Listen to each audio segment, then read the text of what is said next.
Perkenalkan, nama saya Priscilla Natalia Kirvindula, NIM 19135211073. Saya akan menjelaskan mengenai prosedur terkait pengambilan sampel. Berikut akan saya jelaskan alat yang digunakan dalam pengambilan sampel. Yang pertama itu ada ember, yang kedua botol, dan yang ketiga ada jaringnya. Pengambilan sampel air.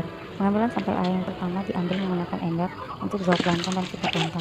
Yang kedua, air sampel kemudian disaring ke dalam botol dengan menggunakan Frontomet sesuai dengan ukuran sampel yang ingin diamati. Dan yang terakhir, air sampel dapat diamati di bawah mikroskop untuk pengamatan fitoplankton dan zooplankton.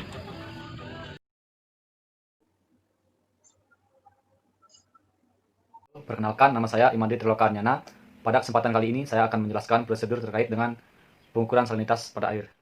Yang pertama, siapkan alat dan bahan. Sebelum digunakan, ujung refraktometer dibilas dengan aquades agar dalam keadaan netral. Kemudian, teteskan air sampel pada ujung refraktometer hingga menutupi seluruh permukaan, kemudian ditutup. Arahkan ke cahaya dan amati angka pada refraktometer. Setelah digunakan, bilas dengan aquades dan dilap dengan tisu.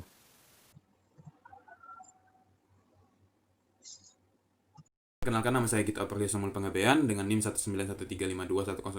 Dan kesempatan kali ini saya akan menjelaskan salah satu alat praktikum planktonologi untuk mengukur suatu kualitas air. Nah, di sini saya sudah menyediakan sampel airnya. Nah, di sini saya akan menjelaskan alat pH.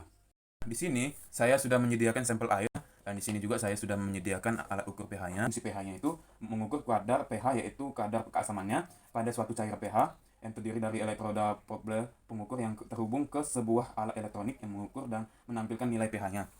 Nah, di sini setelah saya colokkan di sini nanti nilai keasaman suatu sampel ini akan muncul di alat ini. Nah, di saat ini kita akan memerlukan nilai pH-nya yaitu sekitar 7 sampai 8. Pertama-tama sediakan dulu sampel airnya yang akan kita ukur kadar pH-nya. Yang kedua, buka tutup alat ukur pH-nya agar bisa menilai suatu keasaman air sampel ini. Nah, saya mengibaratkan ini stabilo yang saya akan gunakan. Nyalakan dengan menekan tombol on pada pH meter. Nah, di sini tanda on-nya. Nah, di sini sebelum kita akan menggunakan alat ini, kita nyalakan dulu on-nya. Nah, sesudah kita menekan tombol on-nya, celupkan alat pH ini ke dalam air tersebut. Tunggu hingga angka tersebut berhenti dan tidak berubah-ubah lagi. Nah, di sini bisa dilihat kita dari keasaman ini sudah berhenti di 7,7 pH. Nah, hasil yang akan terlihat akan didisplay di digital.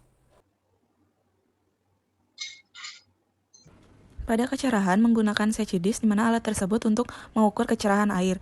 Secidis dimasukkan ke dalam perairan hingga tak terlihat pertama kali, lalu dicatat, dan kemudian ditarik ke atas sampai terlihat pertama kali, lalu dicatat. Sampel air yang digunakan sebanyak 1.500 ml yang dimasukkan ke dalam botol sampel, dan harus dalam keadaan dingin hingga akan dianalisa di laboratorium.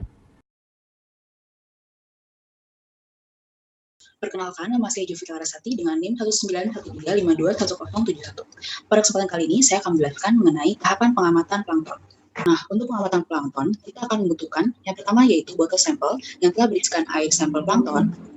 Yang kedua, statuic rafter. Ini merupakan adalah alat objek les yang memiliki bantuan dalam bentuk bidang kotak-kotak yang dapat membantu memudahkan dalam pengamatan dan juga identifikasi fitoplankton dan zooplankton sekaligus untuk menghitung berapa banyak jumlah dari fitoplankton dan juga zooplankton.